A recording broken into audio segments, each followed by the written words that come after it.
രാജ്യത്താകമാനം വൻ ആഘോഷ പരിപാടികളാണ് പുതുവർഷ രാവിനെ വരവേൽക്കാൻ സംഘടിപ്പിച്ചിരിക്കുന്നത്.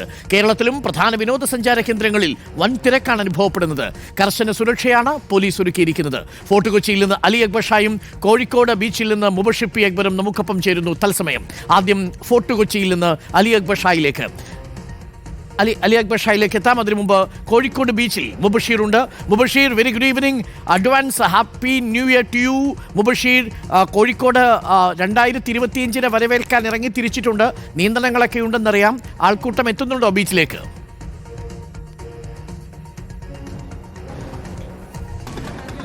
Advance happy new year doctor Arunkumar. തീർച്ചയായും വടക്കൻ കേരളത്തിലെ തന്നെ പ്രധാനപ്പെട്ട പുതുവത്സരം ഉൾപ്പെടെയുള്ള ആഘോഷങ്ങൾ ആഘോഷിക്കാൻ വിവിധ ജില്ലകളിൽ നിന്നും ആളുകൾ എത്തുന്ന ഇടമാണ് കോഴിക്കോട് ബീച്ച് എന്ന് പറയുന്നത്. കോഴിക്കോട് ബീച്ചിന്റെ പ്രധാനപ്പെട്ട മേഖലയിൽ തന്നെയാണ് ഞാനിപ്പോൾ നിൽക്കുന്നത്.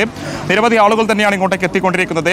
കോഴിക്കോട്ടെ വിവിധ ഇടങ്ങളിൽ പലതരത്തിലുള്ള ആഘോഷങ്ങൾ നടക്കുന്നുണ്ടെങ്കിലും ഏറ്റവും വലിയ ആഘോഷങ്ങൾ ഉൾപ്പെടെ നടക്കുന്നത് കോഴിക്കോട് ബീച്ച് കേന്ദ്രീകരിച്ച് തന്നെയാണ്. പോലീസിന്റെ വലിയൊരു സുരക്ഷ ഈ ഒരു മേഖലയിൽ ഉണ്ട് എന്നുള്ളതാണ് ഏറ്റവും പ്രധാനപ്പെട്ട കാര്യം. തൊട്ടപ്പുറത്ത് പോലീസ് വാഹനങ്ങൾ ഉൾപ്പെടെയുള്ളവയുണ്ട്. നിരവധി ആളുകൾ പല മേഖലകളിൽ നിന്നായി എത്തിക്കൊണ്ടിരിക്കുന്നുണ്ട്. എവിടെ വന്ന്? കുറ്റ്യാടി. അതെ അതെ. എന്താണ് ഈ പുതുവത്സരത്തിനെടുക്കാൻ പോകുന്ന ഒരു പ്രധാനപ്പെട്ട തീരുമാനം?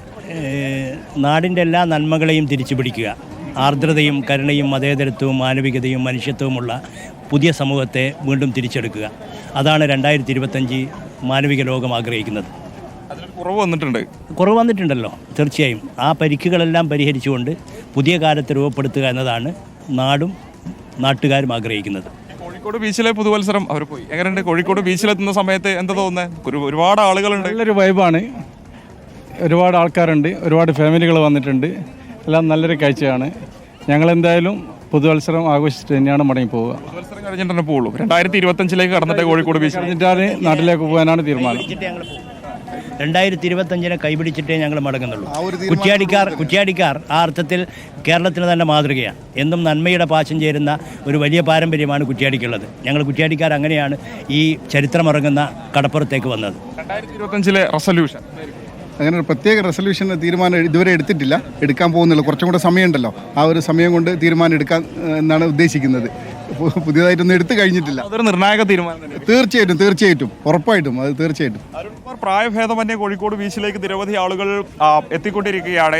ഇനിയും ആളുകൾ എത്താൻ പോകുന്നുണ്ട്. കാരണം കോഴിക്കോട് ബീച്ച് എന്ന് പറയുന്നത് മലപ്പുറമാണെങ്കിലും കണ്ണൂരാണെങ്കിലും കാസർഗോഡ് വയനാട് ജില്ലകളിൽ നിന്ന് ഉൾപ്പെടെ ആളുകൾ എത്തിച്ചേരുന്നൊരു മേഖലയാണ്. ആഘോഷങ്ങളുടെ കാര്യം പറയുകയാണെങ്കിൽ ആ പൊലിമ ഒട്ടും കുറയാതെ തന്നെ അതിൻ്റെ ആഘോഷങ്ങളിലേക്ക് കടന്നിരിക്കുന്നു എന്നുള്ളതാണ്. ഇത്തവണയും ആഘോഷങ്ങൾക്കൊന്നും കുറവില്ല പുതുവത്സരത്തിൽ കോഴിക്കോട് ബീച്ച്. ആയിരിക്കും, സമയമായിട്ടല്ലോ. ഇപ്പോൾ തുടങ്ങാൻ സമയമാകുമ്പോൾ വരുമായിരിക്കും. തിരക്ക് പ്രതീക്ഷിക്കാം. കോഴിക്കോടല്ലേ, കോഴിക്കോടാകുമ്പോൾ കോഴിക്കോടിൻ്റെ ഒരു മഹത്വം, അതിൻ്റെതായ പ്രത്യേക ഒരു പ്രസിദ്ധി ഉണ്ടല്ലോ. അപ്പോൾ ആ ലെവലിൽ അതിൻ്റെതായ സംഭവം പ്രതീക്ഷിക്കാം. സങ്കടങ്ങൾ ഉൾപ്പെടെ ബീച്ചിൽ ഇറക്കി വെച്ചുകൊണ്ട് പുതുവർഷത്തിലേക്ക് സങ്കടങ്ങൾ ഇറക്കാനല്ല ഇവിടെ വന്നിരിക്കുന്ന ആൾക്കാർ. മന്ത്രി അസമ്മാണി വരുന്നല്ലേ, അപ്പോൾ എന്തായാലും ഇവിടെ വന്നാൽ ഒരു ആശ്വാസം കിട്ടും. ബീച്ചിലേക്ക് വരുന്ന ഈ വാർത്ത കാണുന്ന പ്രേക്ഷകരോട് ഉൾപ്പെടെ പറയാറുണ്ട്, കടുത്ത ഗതാഗത നിയന്ത്രണം ഈ ഒരു മേഖലയിലുണ്ട്. ഗാന്ധി റോഡിന്റെ ഇപ്പുറത്തേക്ക് വാഹനങ്ങൾ കടത്തിവിടുന്നില്ല. 5 മണിക്ക് ശേഷം ഒരു തരത്തിലുള്ള വാഹനങ്ങളും ഇങ്ങോട്ടേക്ക് കടത്തിവിട്ടില്ല എന്നുള്ളതാണ്. അതുകൊണ്ട് തന്നെ വാഹനങ്ങൾ ആ ഒരു മേഖലയിൽ നിർത്തി ഇങ്ങോട്ടേക്ക് നടന്നു വരാൻ മാത്രമേ സാധിക്കുകയുള്ളൂ. ഉച്ചഭാഷണി പോലെയുള്ള സംവിധാനങ്ങൾ ഉപയോഗിച്ചുകൊണ്ടുള്ള മറ്റു തരത്തിലുള്ള പരിപാടികൾ ഒന്നും തന്നെ ഇവിടെ നടക്കില്ല. കോഴിക്കോട് ട്രേഡ് സെന്ററിൽ വലിയൊരു പരിപാടി നടക്കുന്നുണ്ട്. അവിടെയാണ് ഏറ്റവും അധികം ജനങ്ങളെ പോലീസ് പ്രതീക്ഷിക്കുന്നത്. ഏറ്റവും അധികം സുരക്ഷയുള്ളതും ആ ഒരു മേഖലയിൽ തന്നെയാണ്. അങ്ങനെ പറഞ്ഞു വരുമ്പോൾ അരുൺകുമാർ, പുതുവത്സരത്തിലേക്ക് അടുക്കുമ്പോൾ കോഴിക്കോട് ബീച്ചിലെ തിരക്കും കൂടി വരുന്ന ഒരു കാഴ്ചയാണ്. നമുക്ക് ഒരു ഉത്സവാന്തരീക്ഷമാണ് കോഴിക്കോട് ബീച്ചിലുമുള്ളത്.